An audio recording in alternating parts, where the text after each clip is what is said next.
welcome to Blip Bloppity Bloop, a Star Wars podcast. I'm your host, Nate Hawley, and with me is our very own hero with 1,000 faces, Will Heckerman.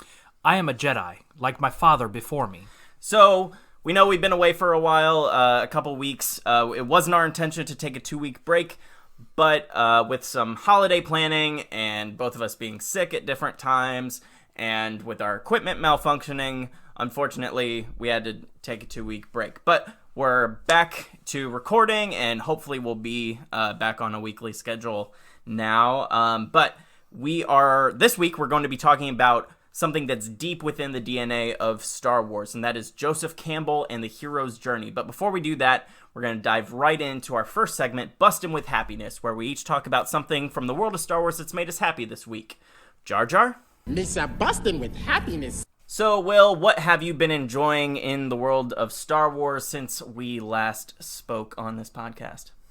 Well, specifically in the past week, all the art and all the the posters, the TV spots we've been getting for The Rise of Skywalker have just been really cementing my optimism for this movie, I would say. Just, I have to almost pick between these different posters that keep coming out for my wallpaper lock screen. Yeah. And it's all been so good lately.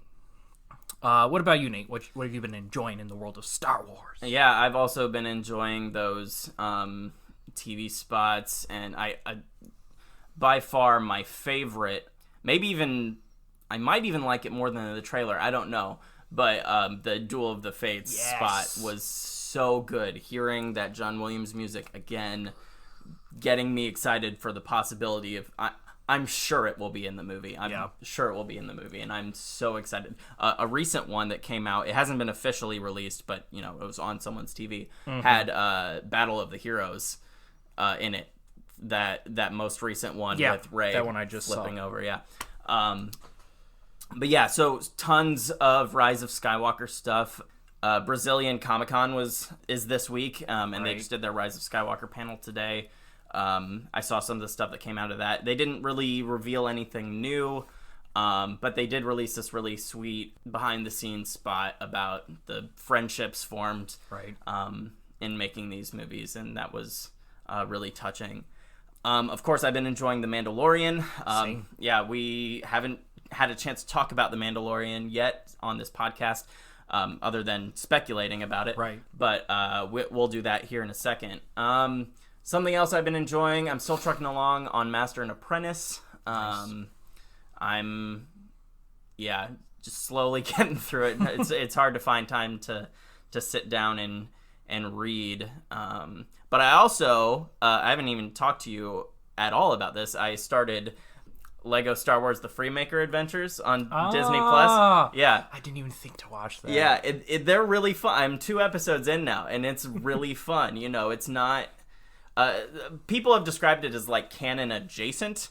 So like the things that contradict obviously aren't canon, but you can kind of view the things that don't as canon.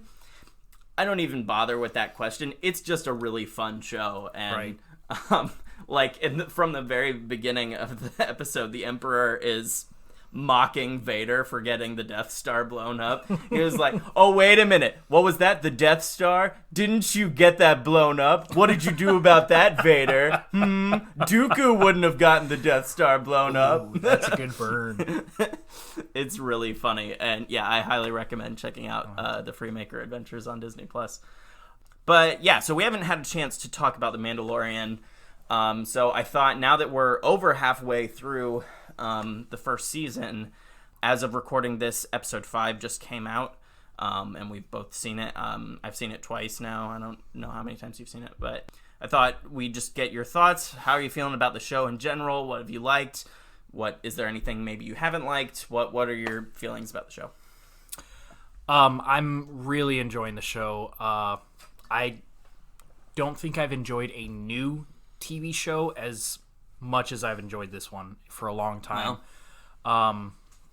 Just I love the cultural phenomenon of it too. Yeah, it's the biggest show on TV now. Yeah. Like, it's more in demand than Stranger Things was when the new season came out. Like it's huge. It's crazy. It blows my mind that this little thing, and it helps that Disney Plus, I feel, is so accessible too. Yeah. But the show itself has just blown me away. Honestly, I didn't expect it to be this good. I had my doubts, honestly, but I was still optimistic about it. But the direction and the visuals are just fantastic, and I'm very happy with it. Yeah, absolutely. I love the show took a completely different direction than I thought it was going to. You know, I thought that it was gonna be about this lone badass fighting against the Imperial like him and the Guild fighting against the Imperial Remnant. Maybe not the case at all. No. We won't talk real spoilers. I mean, you all have seen Baby Yoda because he's an internet sensation. But we won't go into real spoilers. But this is actually about a heartwarming, caring human being. Right. Like, the Mandalorian isn't this, stone cold killer. Yeah. Like, I mean, he'll kill when he needs to, and obviously he's in that line of work, but he feels for this kid, and man, it completely surprised me, and I love the visuals. We have our first live-action Star Wars directed by women, and those are my favorite episodes, those two episodes, 3 and 4. Agreed. I love what they've done with Mandalorian culture. I didn't really think we'd get into it as much as they have this early in the season. I thought that would be towards the end of the season, or maybe even save it for season 2. But they've gone right in, and I really dug it. This most recent episode apparently has been controversial on Twitter. Yeah. Some are saying it's too fan servicey. Some are disappointed with treatments of certain characters, which I can resonate with that complaint. But I thought it was good. Dave Filoni directed it, and I think he wrote this episode too. I can't remember, right. But I think this is the first one he wrote. But we go back to Tatooine on this one. Again, I won't talk spoilers, but it's got some cool stuff. It does have a lot of fan service, but I'm a fan who felt serviced, so I enjoyed it. So I don't know what everyone's complaining about, but yeah, we've really enjoyed the show and are excited for more. Just 3 weeks left. It's crazy. The last episode we recorded, we hadn't seen it yet, and here we are. Or no, we had seen a couple episodes for the holidays when we had recorded our holiday special episode, but yeah, now we're 5 episodes in. It's almost over. Blink of an eye right there. Yeah, it's crazy. I love. I didn't talk about this. I love the pacing of it. Like, the episodes are a lot shorter than I thought. I thought they'd be minimum 45 minutes, probably an hour long each. Same. But they've been around 30 to 40, which some people have complained about. But honestly, it's really fast paced. Yeah, they don't leave anything for filler. Like, they don't drag anything out. Like, it's just get to the action. He's gonna do this thing and go through his story, and nothing's gonna really interrupt that. And I've really enjoyed everything they're doing with the show. It's been really good. Right. So without further ado, we're gonna get into our main topic today, and that is Joseph Campbell and the hero's journey. Finn, let me learn you something big. So, full disclosure here, Will and I have actually had this conversation before. If you follow us on Twitter, you'll notice we had a recording issue, so we recorded a whole episode and the audio was completely unusable. Wow. Yeah. But we're actually... it was actually kind of a godsend because we were able to do some more research in this week and make some new discoveries that we're excited to talk about. So yeah, full disclosure, we have had this conversation before. So Joseph Campbell, for those of you who don't know, was an American literature professor who taught at Sarah Lawrence College, and he worked in, other than literature, he worked in comparative mythology. He studied legends and myths from cultures all around the world, from across time, as well as theology from different religions and psychology. He was a big student of Carl Jung and took a lot of the things that the theories that he presented into his work. He's best known for his book, The Hero with a Thousand Faces, which came out in 1949, where he puts forth this theory of the monomyth, that throughout human cultures there are similar themes that show up without interference, that you'll see something in a Native American myth that shows up in an ancient Japanese myth, even though these two cultures hadn't interacted at all. And so we're going to talk about that today because George Lucas was a big student of Campbell. Campbell even later referred to him as his greatest student. And when creating Star Wars, George Lucas wanted to introduce young audiences to these themes, to these Campbellian ideas. We're also going to approach it through the lens of Christopher Vogler. Vogler was a story analyst for Disney, actually, but Vogler discovered Campbell in the 80s, and he then wrote this 7-page memo where he kind of breaks down. He thought Campbell's ideas were brilliant, but he thought they were a little, maybe too wordy, a little too complicated. And so he wrote this memo and presented it to his fellow creators at Disney, outlining the hero's journey. And that ushered in the new golden age of Disney. Yeah, the 90s were where we got Little Mermaid, Lion King, Aladdin, Beauty and the Beast, the greats. The Renaissance. Yeah, the Renaissance of Disney. And so these ideas have really permeated the culture and have revolutionized storytelling in a big way that you may not have even noticed. Vogler then went on to write his own book, The Writer's Journey, where he reflects on this even more. Full disclosure, though, Will and I have not read either book. I have read the memo, the 7-page memo, but Will and I have done a lot of research on this topic, even though we haven't. Between the two of us, we've probably read enough that we could have read the books by now. But we don't want to put ourselves forward as experts by any means. No. We are hoping to read them. It's just finding time to read is hard. And we want to keep up with all the Star Wars canon content too, and so that's a lot of reading. So I've been talking for a lot, so I want Will to kind of outline this original hero's journey idea. If you could read this section. Vogler, in his memo, kind of after he outlines everything, he presents this original he presents this summary of the whole idea, and we'll break it down for you after that. But yeah, Will, if you could read this paragraph that Vogler wrote. The hero is introduced in his ordinary world, where he receives the call to adventure.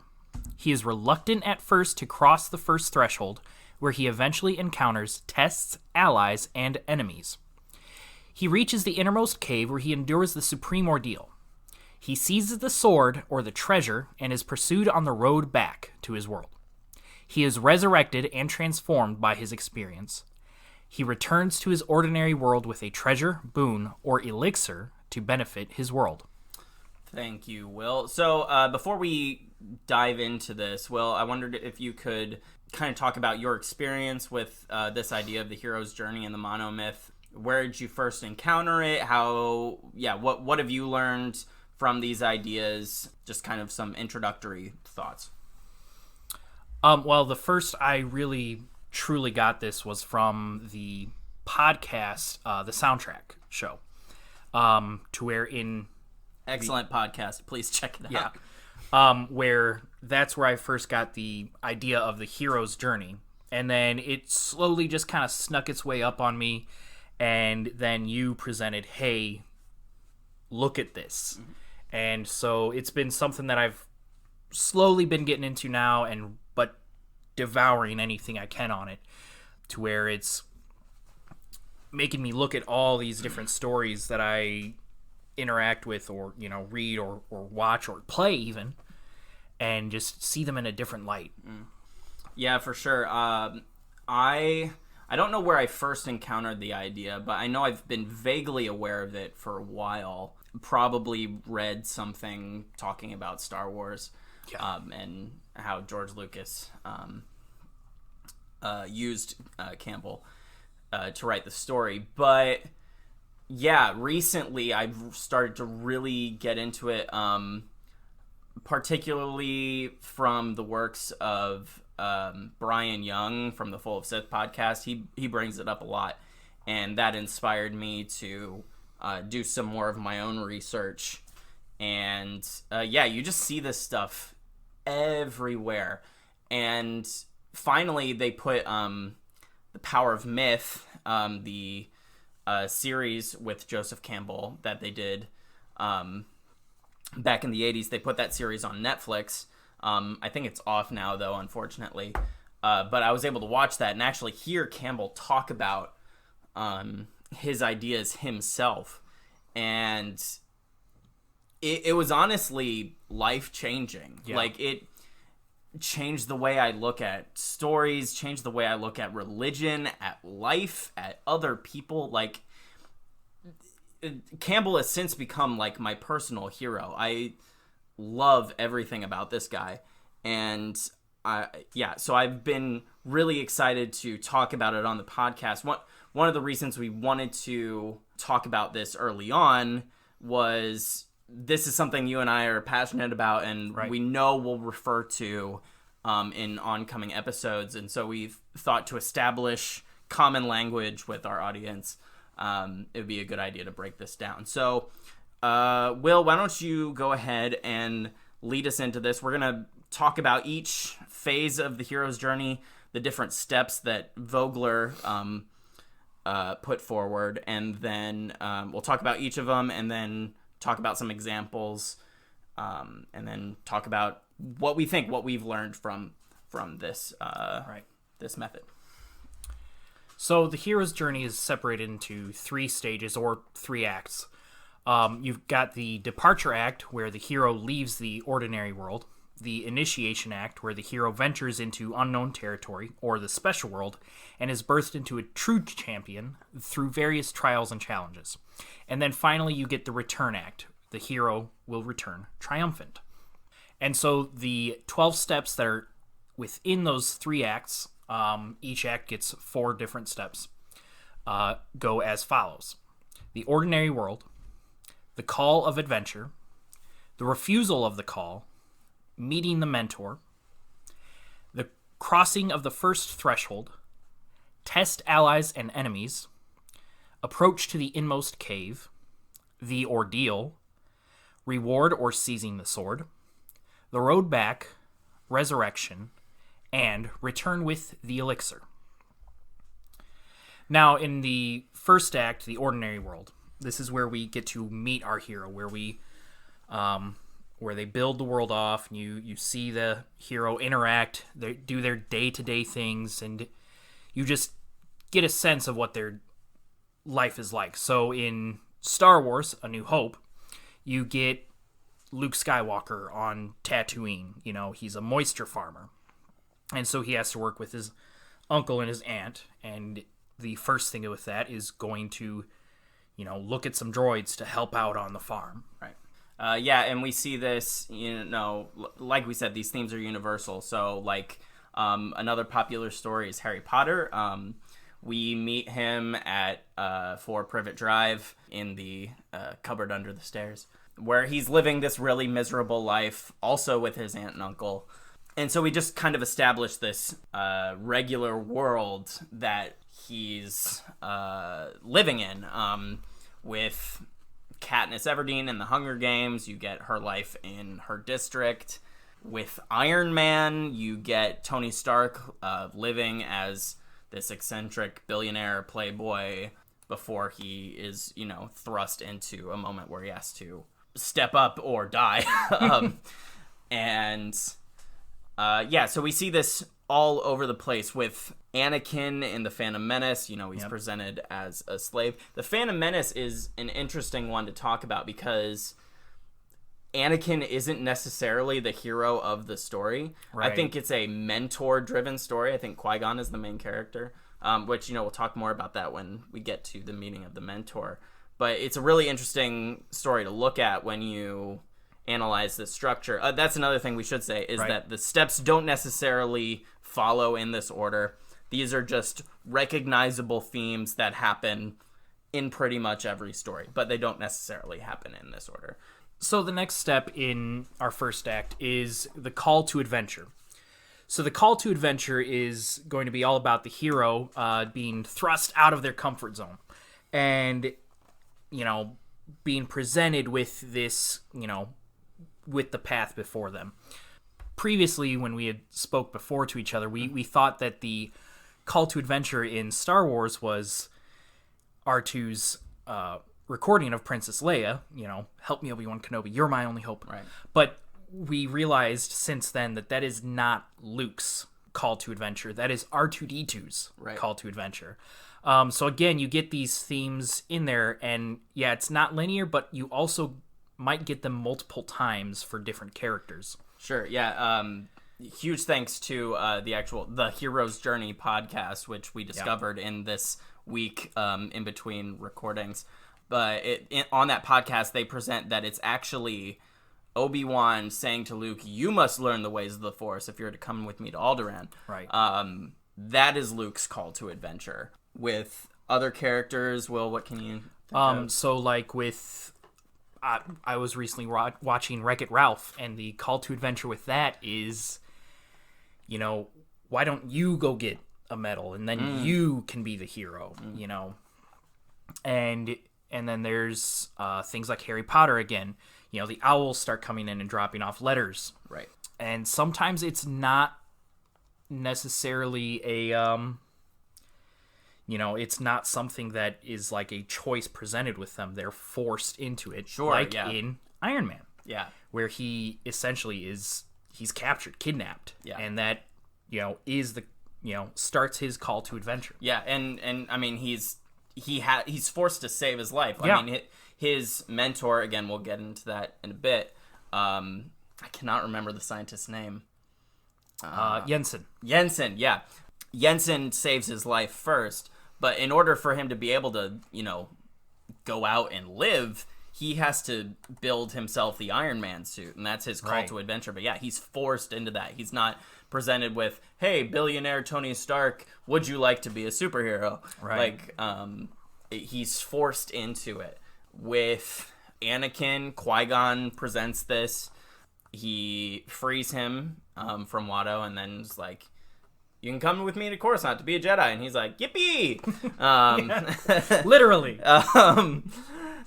With Rey in The Force Awakens, it's touching the legacy saber, and then Maz saying, "You can learn the ways of the Force."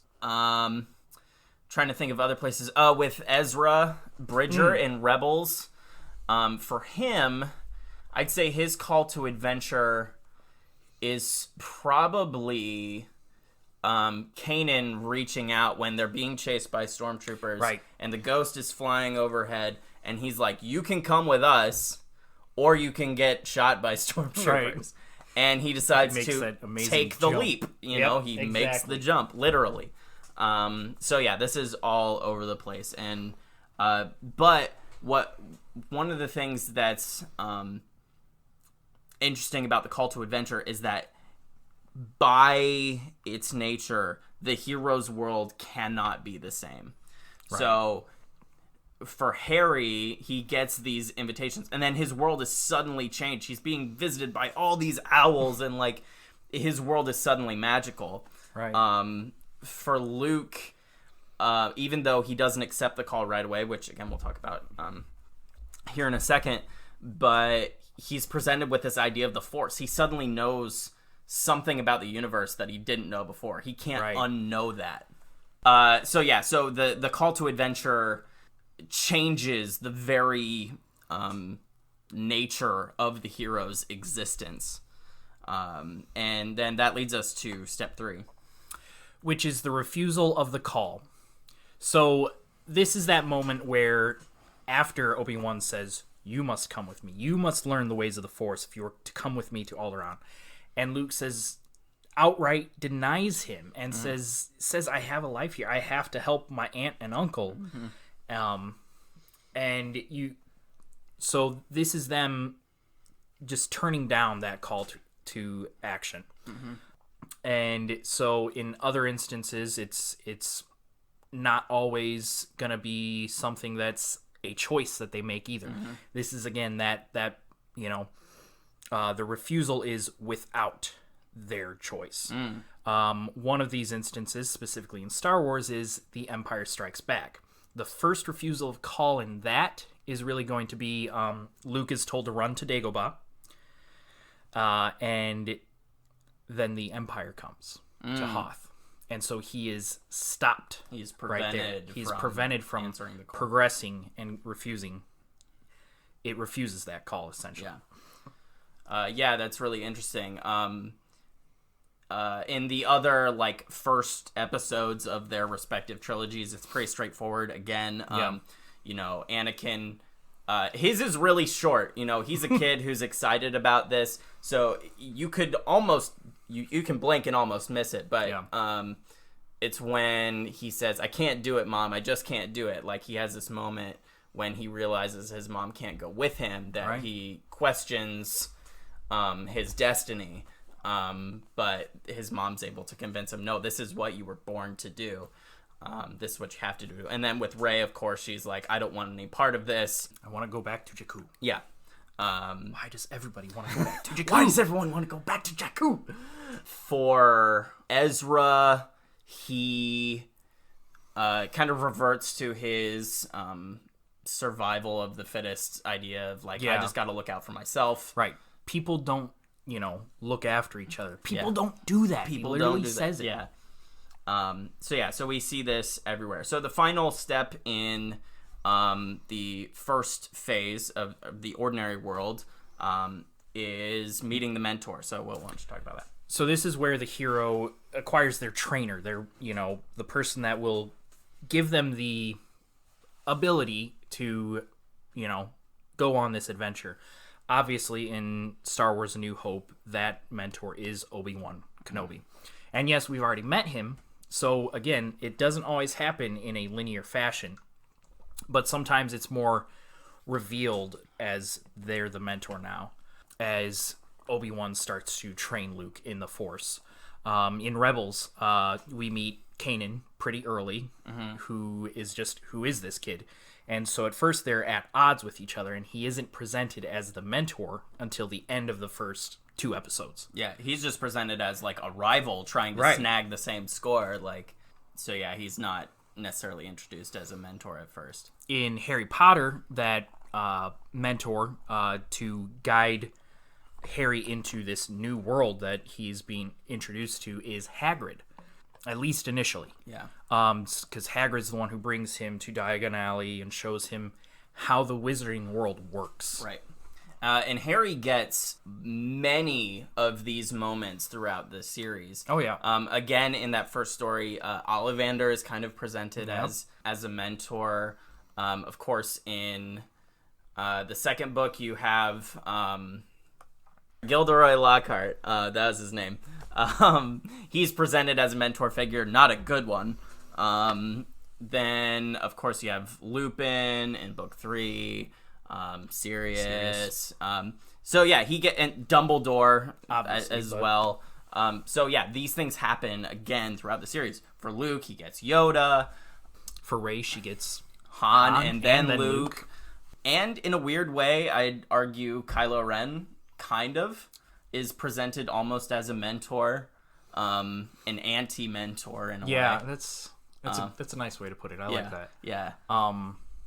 And well, she really gets all of the original 3. Right, yeah. Because Leia's there too. And as we've read, she is going to be training her in The Rise of Skywalker. So, yeah, quite literally, she is going to be a mentor figure for her. And then back to Iron Man, we have Jensen. Yeah. Who is really just opening Tony Stark's world up to this idea that, in a way, he's caused all this distress. Exactly. And so it is up to Tony Stark to fix that. Yeah, that's another thing about the mentor is they reveal something about the world that the hero didn't know before. So for Tony Stark, he doesn't realize that his selfishness has caused all this harm until it's directly affected him. And Jensen is like, you did this. Like, these were your weapons. This is, like, your fault. You know, for Luke, Obi-Wan's like, this is the way, like, the Force, there's this magical energy that is in everything. Yeah. For Harry Potter, it's Hagrid saying, "You're a wizard, Harry." Like, it's like, I'm just Harry. Refusal. Yeah, that's his refusal of the call. So then we move to the initiation act, or the special world, and that starts with crossing the first threshold. Now it's called the first threshold because Campbell argues that there's multiple thresholds that the hero will have to cross, and so that is when the hero is like, all right, I'm gonna do this, I'm gonna go ahead and jump into this world. And so for Luke, that is he's kind of thrust into it. So he returns home. He's refused the call, but he finds his aunt and uncle burning his whole farm. His whole life on Tatooine is over, and so there's nothing stopping him from answering this call. And so he says, I want to learn the ways of the Force and go with you to Alderaan and answer this call. For Harry Potter, it's symbolized quite literally in that Harry runs through a literal wall to get into the special world. You know, I was thinking about that before, and I don't think that is the first threshold in Harry Potter. Okay. I think it's when he goes into Diagon Alley, because that is also another actual threshold, because they open that up and he steps in, and it's all new world to you. Iron Man, it's this really, I don't know what the actual first threshold is. The first threshold for Iron Man, I'd say it's probably when he builds the suit. Yeah, that's what I was thinking too. Like, Jensen is dead, and so he then has to... He commits to this. He's like, right. The person keeping him alive... Is himself, yeah. Is himself now, and so he has to enter into this world. And so, yeah, it's building the suit.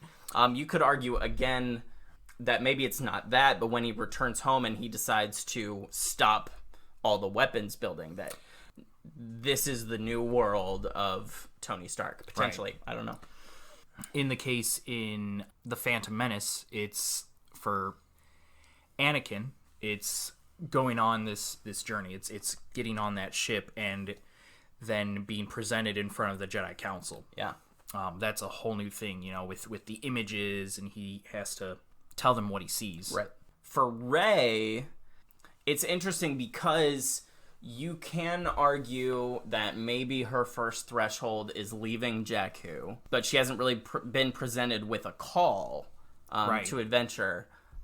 She's just trying to escape the First Order. But then, of course, they're trying to get BB-8 back to their base. But there's also the moment where Kylo Ren bridal carries her into his ship to go to Starkiller Base, where she's kind of like literally carried across the threshold. Well, I mean, it's there. Like, that's the image there. But then again, yeah, you know, so Rey's journey, I'm not entirely sure what that first threshold would be. Rey's, it really breaks the mold, I would say, with her, you know, stages and her moments of the hero's journey. Again, we've said it before, we're going to say it again.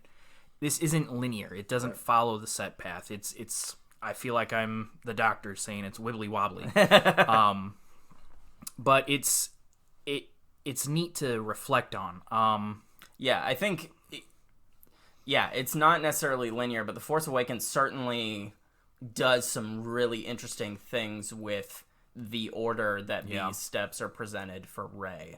Again, it's not necessarily new or anything by not following the order, but I think potentially we might do an episode on how The Force Awakens follows the hero's journey, because it does it really interestingly. And I'll venture to say that I sometimes feel like it's mostly between 7 and 8. Yeah. That these you can kind of put the path between the two movies. Right, yeah, because she doesn't really commit to the special world. Like, she's thrust into the special world, but she doesn't commit. She doesn't accept the call until the end of the movie, really. So yeah, it's really interesting to talk about. Maybe we'll do an episode on The Force Awakens and The Last Jedi and Rey's journey with that. So after the hero crosses the first threshold, we then have step 6, which is tests allies and enemies. Campbell called this step the Road of Trials, I believe. Right. And so, yeah, this is where the hero is confronted with the new rules of this reality. Things are different than they were before. So Luke goes to Mos Eisley. He's confronted with all these wacky characters. And he meets Han Solo and Chewbacca, which, are allies, but they're not necessarily friends. Right. He comes off kind of gruff, and they don't get along at first, and you don't really know where he stands. With the enemies, we've seen stormtroopers, Tusken Raiders. He goes through a physical test before meeting Obi-Wan of having to fight the Tusken Raider, and he loses. So this is general trials where we're introduced to new characters. Harry Potter gets Ron and Hermione, and it's unlike with Han. It's a pretty quick bond with Ron, at least, not necessarily with Hermione. Sure. And then his initial tests or trials are, going to school, obviously getting the lessons. But his first real trial is the broomstick practice, broom riding practice, where Malfoy gets a hold of what was it? Neville's, was it Remember All or something like that? Remember All, yeah. And he throws it, and Harry chases after it and catches it spectacularly, and then gets put on the Quidditch team. Right. And, before that, Malfoy is introduced as an enemy. So, we're presented with an enemy there. For Rey, she's introduced to Finn and BB-8, Han Solo is the mentor. And, for Ezra, it's all the crew of the Ghost. For Anakin, he meets Obi-Wan, he meets Padme and Jar Jar, and then confronted with the enemies of the battle droids, and presented with this conflict that he will then ignore the advice of his mentor and take part in. I want to hit back on the sequel trilogy. In The Last Jedi, you get Finn and Rose on their journey to where they meet DJ, but he's presented as an ally, but he's what this would be called as a shapeshifter in myth, which is someone who changes shape from an ally to an enemy. And it's something I literally just click, hey, remember that thing. And so that's always interesting to see, because there are other times where we have seen in recent cinema where these shapeshifters happen. Obadiah in Iron Man is one of those. You think he's an ally or possibly a mentor, but it is quickly realized that he is not who he seems to be. Right, yeah, absolutely. Yeah, so this is where we encounter different trials and meet new characters. For Anakin, it's probably that test in the council room where he's asked to do these things, and he passes but also fails because like he does all the things, but they're like, he's too old. So then we move on to the next step, which is the approach to the inmost cave. So this is where the hero approaches a challenge. So the cave doesn't have to be a literal cave. It can be. Obviously, that idea came from somewhere, typically from like knights going into a cave to face a dragon. Different things like that. So this is that's no moon as they're approaching the Death Star. This is that they're about to get there. Also that journey to the Death Star too. So I would, as Luke is learning about the Force, with the blaster trainer thing, something is looming overhead that clearly something bad is happening. Right. Obi-Wan gets that moment of 1,000 voices just screamed out and then were silenced. Yeah, absolutely. He presents this idea of gloom that's just hanging there. I surprised myself with that one. Oh yeah, no, that's brilliant. Yeah, because everything seems fine at first. It seems to be that that we're still in the road of trials or test allies and enemies, right? That we're just learning new things about the world. But yeah, that moment where Obi-Wan feels the death of the billions of people on Alderaan suddenly shifts everything. Yeah. And you feel this looming challenge that, they're about to approach something dangerous. That's the turn to this step, I guess. Yeah. With Harry Potter, it's the three of them, Harry and Ron and Hermione, entering into the Forbidden section and getting past Fluffy, the three-headed dog. Yeah. And, they had to, play music to get him to fall asleep. Yeah. No, for sure. This is the stage where the hero is about to face a great challenge. So then, that leads us to the last step in this phase, which is the ordeal, or the supreme ordeal. This, Campbell referred to it as, the blackest moment, the darkest hour. So the ordeal in Star Wars, in some ways, is the entire Death Star sequence, but I think most literally is seen in the trash compactor. It's that belly of the whale moment where, Luke is pulled under and you think he might be dead. He's not coming out. So this ordeal is the darkest moment for our hero. We think they may not make it out alive. Sometimes they don't. Sometimes the hero dies and then we'll come back, which, we'll talk about that in a minute. In Harry Potter, this is them going through those tests, the flying keys, the life-size wizard's chess, and others. And we also see this in an interesting way, I would say, in The Force Awakens, literally when the star is sucked up. Oh, yeah, I love it. You actually see that transition, and that's powerful to me whenever I watch The Force Awakens. Yeah, absolutely. This also, I said this was, for Luke, this was the trash compactor, but it also is the death of Obi-Wan Kenobi.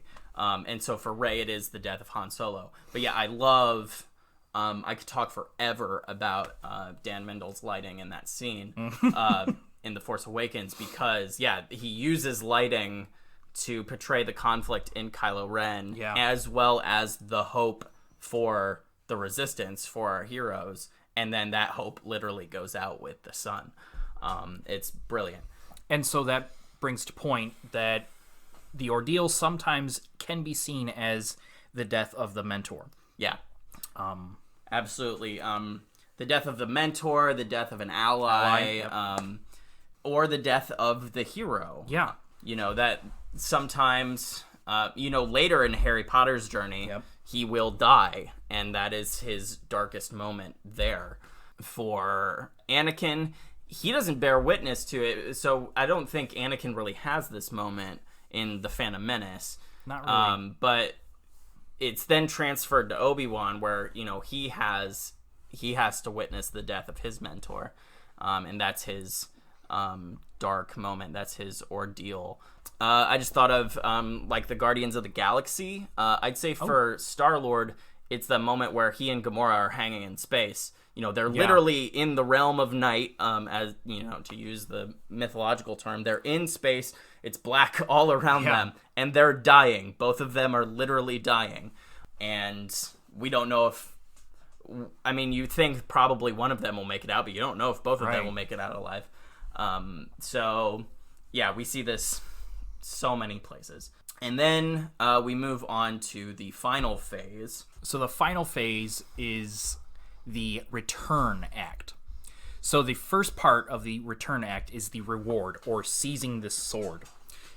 This is where the hero will see the light at the end of the tunnel, to where they can see where their path is going, and they can proceed and win the day. In A New Hope, it's Luke rescuing Princess Leia and capturing the plans of the Death Star and escaping the Death Star. Sure.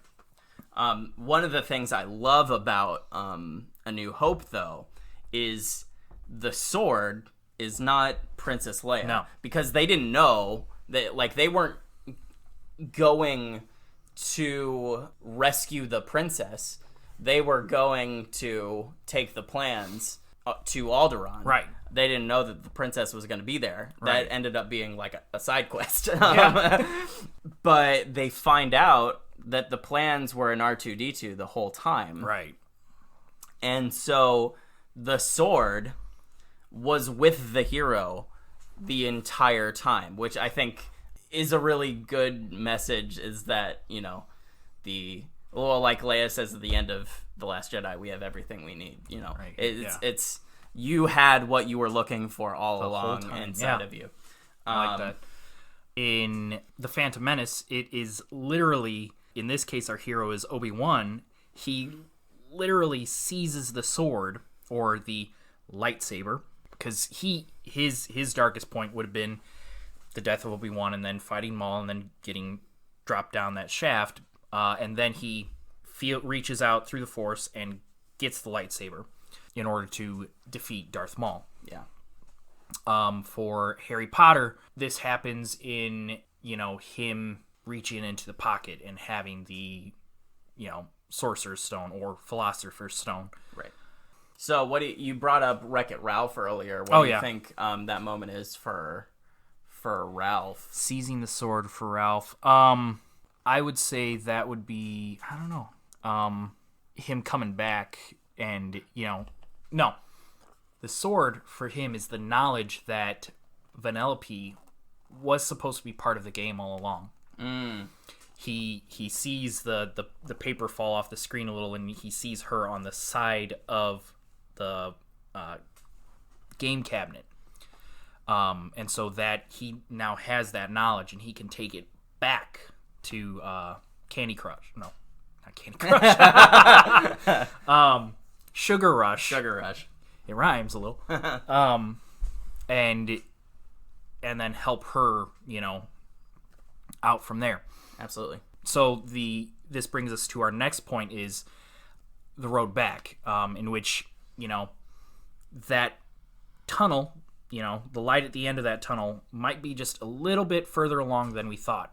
So in Star Wars, A New Hope, they brought the Death Star plans to Yavin 4, and but they also happen to have brought the Empire with them. Right.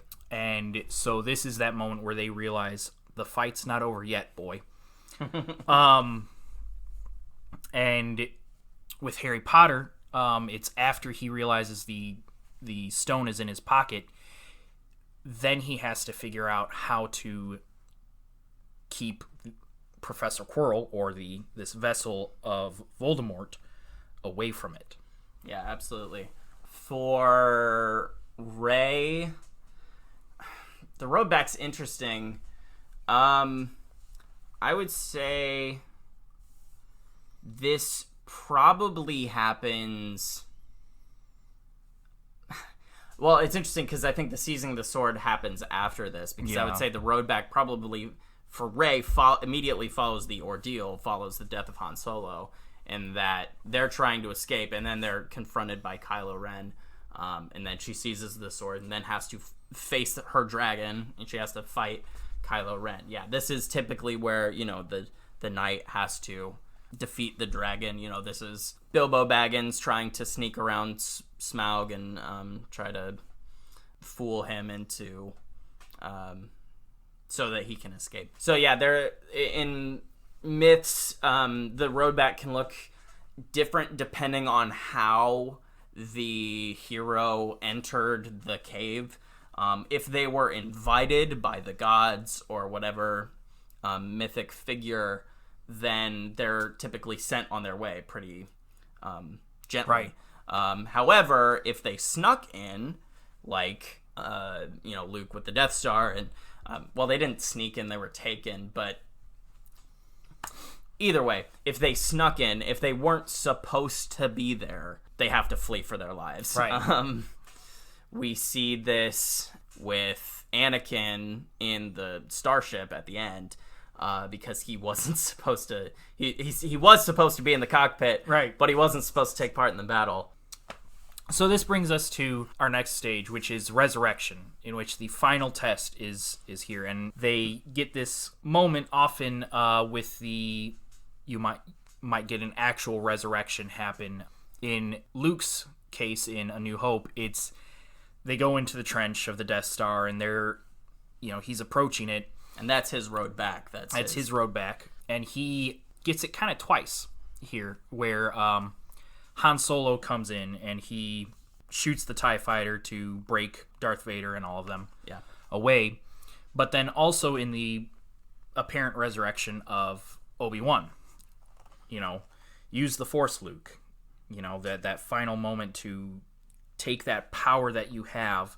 And this is Luke's resurrection too, to where he taps into the Force, becoming an all-new person, and saves the day. Yeah, absolutely. This is that moment where the hero is finally overcomes this trial. For Harry, it's defeating Voldemort at the end. Right. For Iron Man, it's fighting Ironmonger at the end. It's typically this final battle. Right. But what's interesting, and so we call it the resurrection because, like you said, the hero becomes an all-new person. But what's interesting, I think, with A New Hope, you brought it up, how Obi-Wan speaks to him, through the Force. He's somehow alive. And so I think this idea of the resurrection of the mentor causing the metaphorical resurrection of the hero is a really interesting idea. Like in The Lion, the Witch, and the Wardrobe, we see the resurrection of Aslan, right. Who is, presented as this mentor figure for the children in that story. And his resurrection then inspires them to win the day in the battle with the White Witch. And it's Wreck-It Ralph. His resurrection is he's at the hands of King Candy, or Turbo, and he's being lifted high up and being made to watch essentially the death of this one friend he's made. Yeah. And he takes that moment to sacrifice himself. Yeah. And that's that point where he is transformed as well into a hero. Yeah, well, you'll typically that's another recurring theme, is the theme of sacrifices. The hero may in this moment choose to lay down their life to save the lives of others, and thus becoming they're resurrected, even though the resurrection event may be the death of a hero, in that they're willing to lay down their life. And so that brings us to our final stage, the return with the elixir. So this is the triumphant homecoming of our heroes. And so in this, it's obviously, they've blown up the Death Star, and they go back to Yavin, and they have their, ceremony. Mm-hmm. But what can be the elixir, though? The elixir for for Luke, that's interesting, because I think it's probably his personal acceptance of this new power he has. Right. It's also the victory over the Empire in this, at least this part of the galaxy. Right. I often will see it in the sense of a, brought into a new family in a sense with him joining the rebels. Sure. In this story with Harry, that's gonna be the House Cup. Yeah. At the end of the first book and movie, Dumbledore says, due to the actions of these 3 students, Gryffindor gets all these extra points, and I guess a change of decoration is in order. So that's a prize, or the elixir in this case. Yeah. The elixir, this could also just be a general word for reward. Right. Campbell uses the word boon. It's kind of an older word. See, I prefer that word, though, because it's... I don't know. I like older words sometimes when it comes to this kind of stuff, because I feel like it encompasses everything that we actually mean. Sure, yeah. Because a boon doesn't necessarily mean like a prize. Right. So, like, I think for Luke in The Empire Strikes Back, his boon is his new hand. Yeah. It's this new object, this new insight. He is forever changed physically by the events in his the previous stages of his journey. And so you'll also see here, this is technically where the hero might return to the ordinary world. So this is, for Harry, this is him getting on the train to go back to England, to his home, Privet Drive. back to his home on Privet Drive. For Luke, there's no going back. No, because for Luke, leaving the ordinary world is, in a way, it's kind of like the Matrix, and it's realizing that the ordinary world doesn't actually exist. No. That's a good one. Yeah, because Obi-Wan presents him with this idea of the Force, of magic, and that's how the world works. That's just the laws of nature. It's different for Harry because there are these divisions between Hogwarts and his home, between the magical world and the Muggle world. There's these divisions. For Iron Man, it's the press conference where he actually goes out and says, "I am Iron Man." Right. And then that's it. Yeah.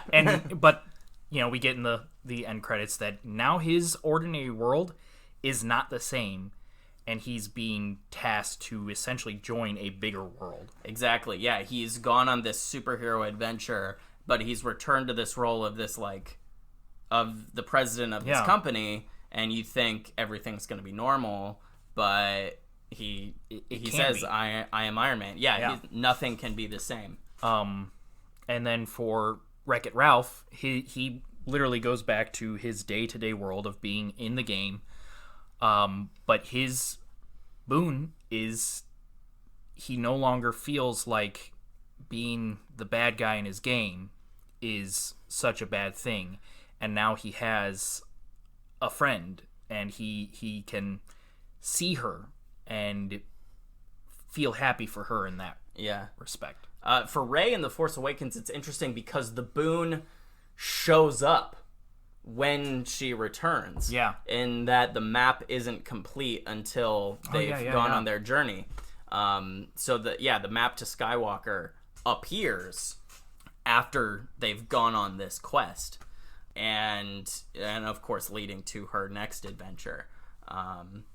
But that's kind of her boon is, I think, the map. Also the sword, also, the lightsaber. Right. And the knowledge of the Force and all of that. So that's in a nutshell that is, in a long, very large nutshell, that is the hero's journey. But there's so much more to it. We really need to read those books. Read the Hero with a Thousand Faces and writer's journey. I'm sure we probably messed some things up along the way. But, Will, I wonder if you could present some, like, final thoughts of how these things have affected you, any new revelations from this conversation, just final thoughts. Just that it, like I said before, this has forced me to rethink, just how I perceive and watch or read these different stories. And just also when I'm watching other things that, we haven't mentioned, I'm now looking for these moments. And I feel like I appreciate them a lot more now. Yeah, absolutely. Yeah, like I said before, I mean, this stuff changed my life. Like, it changed how I see stories, how I look at, the world. Because that's the thing, is stories are not just mere entertainment. And these things are about us. A New Hope is not about a Jedi. Mark Hamill says it's about a farm kid from Nebraska. Like, pretty much. It's about us. And so these stories are supposed to reveal something about your own life. And so you can take this hero journey and identify these moments in your own life. Yeah, we all have our own hero's journey within our own story that we are currently living. Yeah. And so on that note, it's it can help you reflect on your own life and see that and maybe figure out where your journey is going if you're having trouble. Yeah, absolutely. I think it gives us language to describe some things that feel indescribable. Yeah. And I think it can just help you have more empathy. Like I talked about how it helps you have more empathy for other people with, like, different religions and beliefs and things. But it also helps you to have more empathy for yourself, because you can look back and see your growth, your hero's journey. You can identify these moments in your life where you came through an ordeal, where you experienced a resurrection. It's cyclical. Yeah, it never stops. And it doesn't stop for our fictional heroes either, which is, why we're able to have so many Star Wars movies. If the hero's journey was just one and done, then we wouldn't have a franchise. It would have just been that one movie. So, right. So we hope this has been helpful to you. We will definitely be referring to the hero's journey many times in future episodes. That's why we wanted to do this episode, was to create some common language to talk about that. But that's it for our main topic today. If you have anything you'd like us to cover on the show, feel free to email us at blipblopbloopod@gmail.com, or you can tweet us suggestions at blipbloppod. But for now, we are going to move on to our next segment, Truth in Legends. There's always a bit of truth in legends. So this is the part of the show where we talk about something we've been enjoying outside of the Star Wars galaxy that we feel has some sort of connection with it. So, Nate, what have you enjoyed recently that you would connect to Star Wars? So, with the advent of Disney Plus, there's been plenty of movies in their catalog that I have not been able to watch until now. And one of those movies was a Lucasfilm movie called Strange Magic. This was an animated movie. Have you seen it? It's been a long time. Yeah. I was surprised. I thought it was older. It came out in 2015. Obviously. But no, it's wow. I thought you were talking about a different movie. Oh. Now foot goes in my mouth. That's all right. Yeah. But yeah, Strange Magic. It's an animated film. George Lucas came up with the idea. He was a producer on the movie. This is like the last Lucasfilm that he had personal involvement in. Right, I remember now. Yeah. It's this love story between these like, well, they're not elves because there are elves in it that are different. I don't know if we get a species name for the main character, but they have these like butterfly wings, and it's kind of set in the real world in that there's like squirrels and frogs and everything's very small.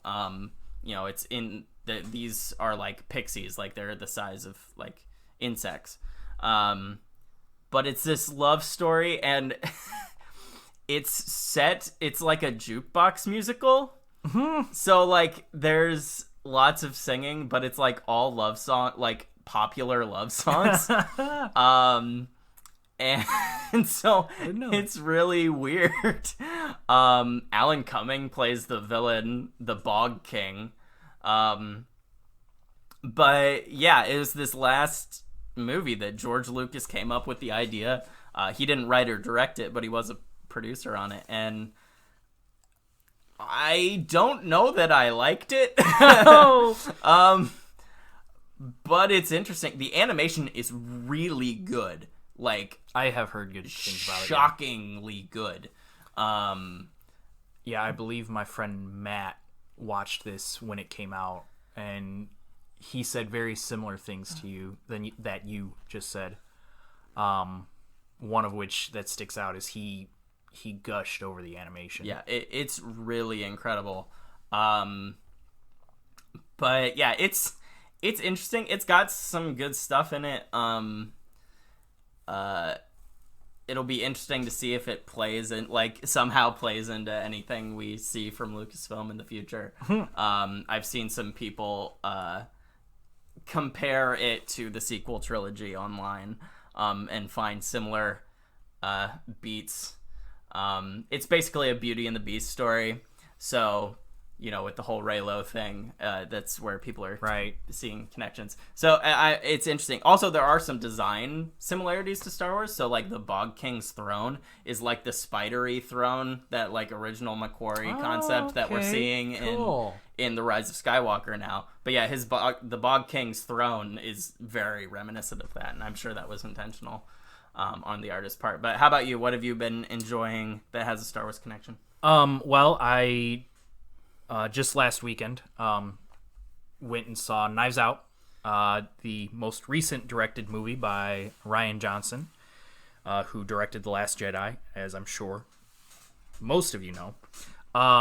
And that was just a phenomenal movie. I so good. Loved it. I just love the he takes the whodunit and he hits the beats, but he also turns them on their head. Yeah. And I feel like that's just that. In my opinion, that's classic Rian Johnson right there. He takes a genre and he turns it on its head, but also, it works and it's good. He does a good job with it. And I know Nate has been gushing over it a lot more than I have. Yeah, I've seen it twice now. It's my favorite movie of the year.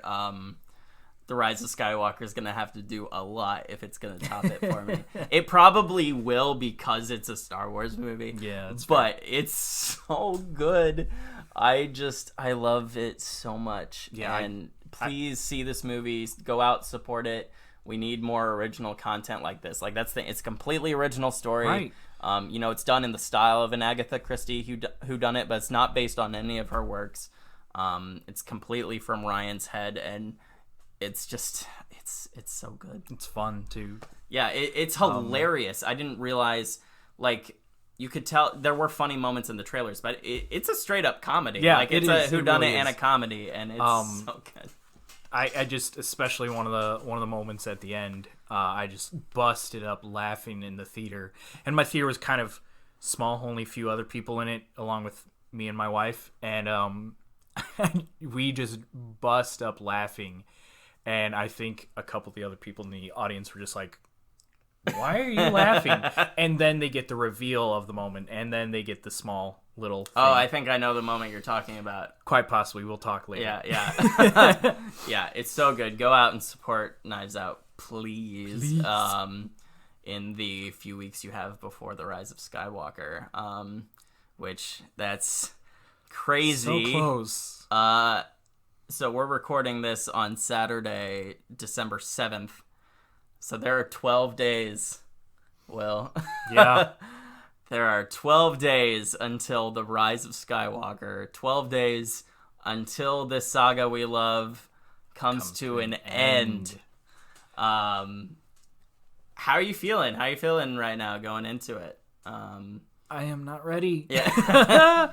But at the same time, I'm so excited to, like I mentioned earlier, all these TV spots and the art they're doing and the articles we've gotten the past week have just...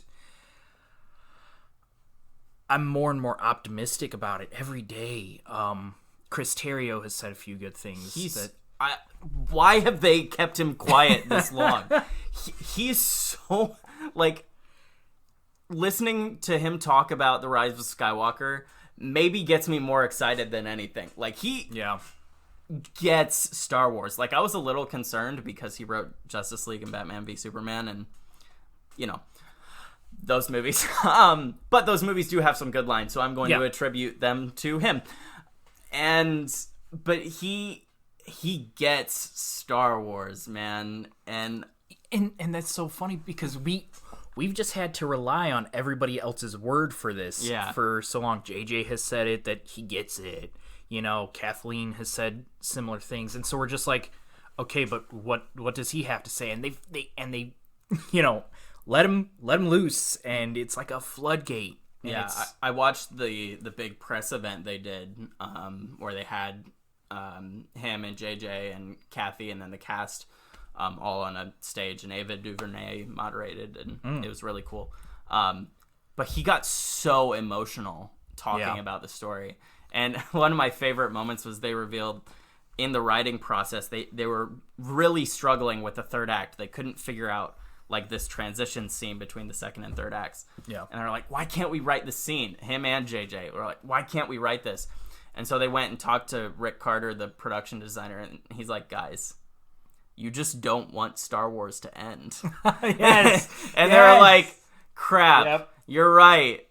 No, we actually have to end this thing. Yeah. They're like, we just don't want Star Wars to end. And, you know, once they realized that, then they were able to finish the story. And, wow.